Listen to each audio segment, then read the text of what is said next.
Bismillahirrahmanirrahim. Бақыттың үрөнү 40 хадис китебинен биринчи хадис ниет туурасында.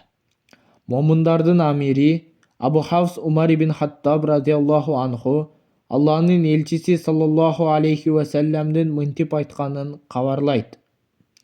Чынында иш-аракеттер ниетке жараша болот. Аныгы ар бир адам ниетиндегисине жетет. Кимдин көчүүсү Алла жана анын элчиси үчүн болсо, демек анын көчүүсү Алла жана анын элчиси үчүн болгон болот.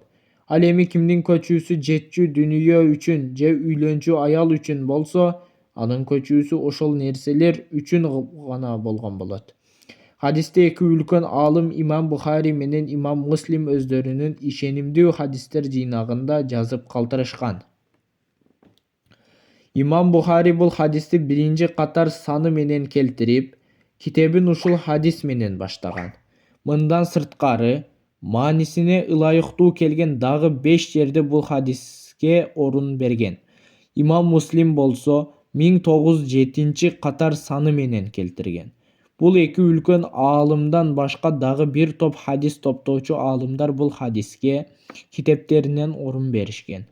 Алсак, Имам Абу Дауд талак бөлүмүндө 2201 катар санында, Имам Тирмизи Алла жолунда күрөшүүнүн артыкчылыгы бөлүмүндө 1646 катар санында, Имам Ибн Мажа дүйнө кызыкчылыктарынын безүү бөлүмүндө 4227 катар санында, Имам Насаи Дарат китебинин Дараттагы ниет бөлүмүндө келтирген. Кептин оролуна келсек, бул хадистердин ичинен мааниси терең, исламдын өзөгүн, диндин негизин түзгөн хадис болуп саналат. Хадис кыска болгону менен анда көп өкүмдөр камтылган. Аалымдар бул хадиске түрдүү баа беришкен. Алсак Имам Абу Дауд, ага Алла райым кылсын, бул хадис ислам дининин тең жарымы. Анткени исламдын сырткы көрүнүшү амал менен билинсе, ички көрүнүшү ниетке байланыштуу деген. Имам Ахмад жана Имам Шафи, аларга Алла райым кылсын, амалдар ниетке жараша деген хадис бул илимдин 4/1 деген. Себеби пенденин иш-амалдары жүрөк, тил жана ички ниетине жараша бааланат. Ошондуктан аалымдар китептерин, илимий эмгектерин ушул хадис менен башташкан. Жогоруда айтылгандай, Имам Бухари ишенимдүү хадистер топтомун ушул хадис менен баштаган. Имам Навави дагы 3 китебин, тактап айтканда Момундардын бакчасы, 40 хадис жана Азкар деп аталган китептерин ушул хадис менен ачкан. Бул жөндөн-жөн эле болгон иш эмес. Мындай илим талап кылуучуну ойготуу, илим алууда Алланын ыраазычылыгын гана ниет кылуу керектигин билдирүү жана жакшы иштин баары жакшы ниетке жараша болорун эстетүү максат кылынган. Хадистин айтылчу себеби. Имам Табарани хадис топтомунда Абу Саидтен, ага Алла ыраазы болсун, бери карай жалаң ишенимдүү адамдардын тизмеги санады менен жеткен хадисти жазган.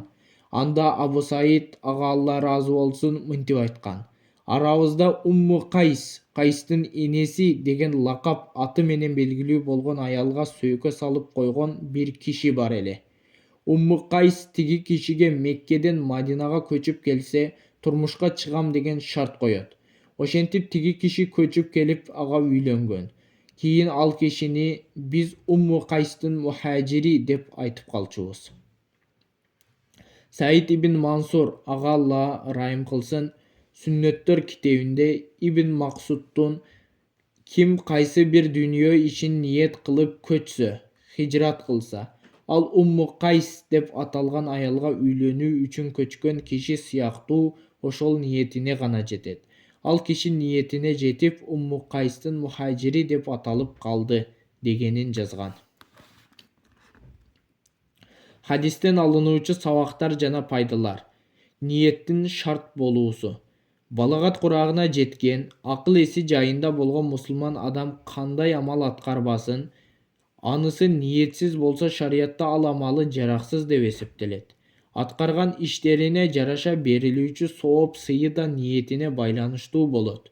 Намаз, ажы, орозо сияқты мақсат қылынған ибадаттарда ниет алардын негізгі парзы болып есептеледі.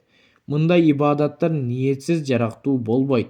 Ал эми даарат, гусул сыяктуу ортомчу ибадаттарга келсек, Ханафи алымдарынын айтымында мындай ибадаттардын толук болуусу жана аткарган адамдын сооп сыйга жетүүсү үчүн ниет шарт. Жарактуу болуусу үчүн шарт эмес. Шафилердин жана башка имамдардын айтымында бул ибадаттардын жарактуу болуусуна ниет шарт. Ортончу ибадаттар деле ниетсиз жарактуу болбойт. Ниеттин убактысы жана орду. Ниеттин убактысы ибадаттын башталышында. Намазда киришүү, такбири, ажылыкка, ихрамга кирүү сыяктуу. Ал эми орозодо таңдын атып кетүүсүн байкоо кыйын болгондуктан алдын ала ниет кылып койсо болот. Ниеттин орду жүрөктө. Аны тил менен айтуу шарт эмес, бирок жүрөктөгүнү бекемдөө үчүн тил менен тастыктап айтуу жакшы. Мустахаб иш болот. Ниет кылганда, аткара турганда ибадатты так аныктап, ниет кылуу зарыл. Мисалы, намазга ниет кылдым деп коюу жетишсиз. Сөзсүз түрдө бешим же дигер деп ажыратып айтуу шарт. Көчүүнүн милдет болуусу. Динин ээн эркин карманууга тоскоолдук болсо, капыр жергесинен мусулмандардын жергесине көчүп баруу мусулман адамга милдет. Бул өкүм жокко чыккан эмес, дайыма күчүндө. Ал эми Мекке каратылгандан кийин журт которуу жок деген хадис Меккеден башка жакка көчүү жок дегенди билдирет. Анткени ошондон баштап Мекке өзү да ислам жергесине айланган. Ошондой эле көчүү деген сөз кыйыр мааниде Алла тыйган нерсени таштап, Алла буйруган ишти аткаруу деген мааниде да колдонулат. Көчүүчү Алла тыйган нерседен көчкөн адам дегендин мааниси ушу. Адамдын өзүнүн мусулман бир тууганы менен 3 күндөн ашык сүйлөшпөй коюусуна да, эркек кишинин аялынын төшөгүнөн баш тартуусуна да хижрат деп айтылат. Аллага моюн сунбаган мусулман бир тууганынан хижрат кылуу милдет. Ошондой эле тил укпаган аялынан да аны адепке салуу үчүн хижрат кылууга жол берилбейт. Кимдир бирөө кайсы бир жакшы ишти ниет кылып, бирок оору же өлүм же башка бир олуттуу иштер ал ниет кылган нерсени аткарууга тоскоол болуп, анысын аткара албай калса, ага ошол ишти аткаргандай эле сооп берилерин да ушул хадистен баамдасак болот. Бул тууралуу имам Байзавинин мындай деген жакшы сөзү бар: амалдар ниетсиз жарактуу болбойт. Анткени амалсыз ниетке сооп берилет. А ниетсиз амал бул чаң сыяктуу желге учуп жок болот. Амалдагы ниетти денедеги жанга окшоштурсак болот. Жансыз дене чирийт. Денеге кирбеген жандын бул ааламда пайдасы жок. Бул хадис бизди акыретте сооп сыйга ээ болуу жана ийгиликке жетишүү үчүн амал кылууга, ибадаттарыбызды чын ыклас, туура ниет менен аткарууга үндөйт. Алланын ыраазычылыгына жетүү үчүн чын ниет менен аткарылган бардык жакшы иштер ибадатка айланат.